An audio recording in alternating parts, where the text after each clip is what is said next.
Hello BookTube, it's Roz, and I'm going to bravely attempt to do double tagging today, which some people do brilliantly, and I'm too verbose, but I'm going to try and keep this crisp and swift so I can fit both in, because they're two great tags, but I've got answers, kind of like full answers for some of the questions, quite quick answers for some of the others, so I thought I could maybe fit them together, and also because they both have a slightly kind of spooky or weird theme. And one is the spooky scary Halloween crazy year 2020 tag by Alan of Big Hard Books and Classics, and he tagged me in the original tag. And the other is the 10 odd weird bookish questions tag by Sean Standfast, and I was tagged by Steve Donoghue. So let's have a shot at this. So starting with Alan's first question: what's a scary book that reminds you of 2020? Blimey, what kind of book could remind you of this very odd year that we are having? Crazy 2020 is, as he says. Well, I've picked a Georgian book by Otar Chaladze, A Man Was Going Down the Road. Now, I think I had this kind of in my mind because I've been exchanging comments with Jim Holroyd, who's an English booktuber who lives in Georgia. And when I say Georgia, I mean not Georgia as in the United States, but Georgia as in the country in the Caucasus. Yes, it is a scary, strange book that seems to go on and on and on. And when things start to make some sense, then it all goes to pieces again. People do weird, manipulative things, and other people do very generous and selfless things. And that all says 2020 to me. The actual book is about, it's kind of like a retelling of the myth with some various kind of Greek myths like Jason, the Golden Fleece, Medea, Icarus, Daedalus. It's also, I believe, a kind of like well hidden satire of Soviet how it was being Georgian under Soviet rule, I guess. It was written in the 1970s. I'm not going to recommend it, I think, as a book to read, because it is seriously weird, and I enjoyed it, but I wouldn't confidently say, oh, read that, you'll love it. It's definitely not one of those. Even if you're the kind of person who likes an old book, it's still, yeah, a challenge. On the other hand, what I will say is that if you ever get the opportunity to visit the country of Georgia, do. It's the most beautiful place, wonderful scenery, landscape, really interesting culture, history, architecture, fascinating, and it has such good food. I don't understand why there aren't like Georgian restaurants all around the world, because the food there is tremendous. There we go.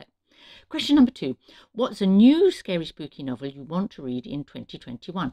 Now, I've got an answer for that, and that is Fever Dream by Samantha Schweblin, because I just read Little Eyes by her, which I enjoyed. But when I did like a review of that on BookTube, everyone said, oh, you should read her book Fever Dream. It's really good. So, and it is a bit of a horror story. Which brings me to question 3. Who is a scary author you're afraid of reading? Well, I don't tend to read horror or ghost stories, or I don't, and the reason I don't, I think, is because if anything, what I'm scared of is that I won't be scared. Like I read A Woman in Black by Susan Hill, and it's good, and the play, I think, is meant to be really kind of like effectively scary, but as a novel it's like, oh well, yeah, not really scared. So yeah, it's not my thing, I suppose. Having said that, what I will say is, please recommend to me a really good scary story that I might enjoy. Not Dr. Jekyll and Mr. Hyde or Dracula, because they're not really scary, and I've read those. I mean, something like, well, I've never read Stephen King, say. Yeah, should I read one? Which one would it be that would be like good and scary? Or Shirley Jackson, The Haunting of Hill House. I've heard that's good. Is that true? So make recommendations, and I'll pick something to maybe I'll read it at Christmas, because that's a good time of year for reading scary things, isn't it? Question number 4. Out of all the things you've lost in 2020, what do you miss the most? Well, I suppose the thing I really, really miss the most is being able to be close to family, and actually being able to hug people. It's really odd, isn't it? It's hard, and must be even harder for if you live alone or you don't have yeah, I've got get Steve and Alfred in the house that I can hug, but boy, I miss everybody else. But yeah, more frivolously, the thing that I'm missing, and I have to admit this, is you'll know from the name of my channel that I like to scallydandle. I like to do that through books, and that's what I do on here. Is I talk about books from other places and exploring the world through literature. But I also like to literally go and scallydandle. I really like going on holiday and exploring new places. I'm a sucker for travel, and not like I do it all the time, but I always like to have like my next trip in the planning. Do you know what I mean? I like to have one I'm looking forward to, and then maybe the one beyond that I'm starting to plan. And of course, we can't do that at the moment at all. Not even the kind of thing I do, which is go walking in the wilder parts of the UK. Because yeah, if I'd planned a walking trip to Wales, I'd be cancelling it now, because they won't let us, dangerous English people to visit at the moment, I think. So I miss that. Question number 5. How are you going to forge ahead in 2021? Well, if I'm really honest, I can't really see us forging anything in 2021. I think it's going to drag on with coronavirus, limiting what we can do, and it's going to be tough. And I think in 2021, I'm just going to keep plodding on, really, and trying to keep cheerful and using BookTube as part of that. I will know that I'm forging ahead when I get to plan a nice holiday, a nice trip somewhere interesting. That will be when I feel like we're forging ahead again, but I'm not sure it's going to be in 2021. So that was Alan's lovely tag. Tag number 2 is the 10 odd, weird, bookish questions tag. Okay, now this has 10 questions, but I don't have like a long answer for all of them, if you know what I mean. I'll go for it. But I do for question number 1, because question number 1 was, where was the oddest place you purchased a book from, and was it a keeper? Now, I'm going to cheat a little here, because I didn't actually purchase the books in question. I was given them, but it was definitely the oddest place. Okay, because I was in Kazakhstan, and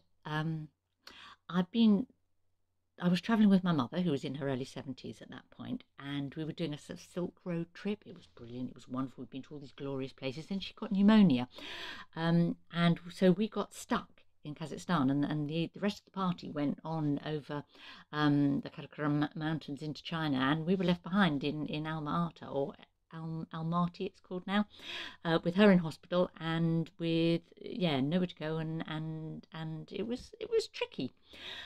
The people in the hospital were really kind, but almost no one spoke English. So what they did was they obviously put a call out around the hospitals in Almaty saying, is there anyone who speaks decent English? Because we've got this poor English woman, elderly English woman, and her I would have been maybe 21, 22 at the time, her young daughter. And miraculously, there was an anaesthetist in one of the other hospitals who did speak good English, because bizarrely his sister had married a man from Bognor Regis in Sussex, which is kind of just down the road from where we live. So he came and visited us in the hospital where my mother was really poorly, and they'd given us a room where I could stay with her, which was again very kind. And he came and chatted and explained things and was really nice. And then he obviously realised that I was going to be stuck there for a while with not much to do. So he came back again the next day with a little stack of Agatha Christie books that his sister used to post to him, or he left me with this pile of books. And so I really enjoyed reading them. It passed the time while I waited for my poor mother to get better. And at the end, when we left the hospital, he kind of popped in from time to time, and I gave him most of the books back, but he insisted that we kept a couple for the journey home, and so they were a keeper. Frustratingly, they then would have ended up at my mother's house, and when my mother died, I didn't think to look for specifically his copies of so I've got a stack of Agatha Christie's, and I don't actually know if any of them were the ones that really nice man from Kazakhstan, doctor from anaesthetist from Kazakhstan, gave us. But there we go. So question number 2. Have you read a book in public that had a title that can be interpreted in a different way and got you strange looks? I have to say no, I don't think I have. I was trying to think. I remember when we were like teenagers, no, not even teenagers probably, and we were reading stand-up version soldiers, and we wrapped it in brown paper. But that, it wasn't open to misinterpretation. It was just slightly, a book that nice girls weren't supposed to be seen reading. But no, is the answer to that question. Question number 3. What strange and wonderful things have you found in a used or new book? Now, unlike some people who have done this tag, I've never found anything really valuable or exciting in a book. I usually find old bus tickets. But what I did realise is there are things that I love it when I do find in a book. One is if you find like a dedication at the front, someone who's signed it, or someone it's a gift from, and so I was looking around to find a book as an example of that, and actually all the ones I found were not ones that I'd accidentally got by buying the book. They were actually ones that I've kind of wound up with me, even though they belong to other members of my family. And so there's this one, which is Gulliver's Travels, and this inside, you can see there, the inscription inside, is it was a school prize for English in 1898, and that was my grandfather, Bernard Carter. He got the English prize in 1898. He was a Victorian and got Gulliver's Travels. This one, The Lays of the Scottish Cavaliers, the inscription in that is to Gladys Bowyer-Smythe, which was my grandmother. She later married Bernard and had my father. And that was her class prize for class marks, so for, doing well in class, at Easter 1901. There you go. Another thing that I really love finding in a book, okay, is, with older books, you sometimes find at the back, like the catalogue for that publisher. So like this book, Swiss Family Robinson, it belonged to Steve's grandfather, there, Ernest Cook, in Montgomery Street in Hove in 1912, in beautiful kind of way people did their handwriting in those days. But at the back of it, you have like S.W. Partridge and Company's catalogue of popular illustrated books classified according to price. You can find out what you could get for the princely sum of 6 shillings all the way down to children's books at 3p each. It's just, it's very entertaining. And the books that they like, most of them are things you've never heard of, and then you come across Adam Bede by George Eliot in the list, or I enjoy that. Even better, okay, because it's like a little window into the past, isn't it?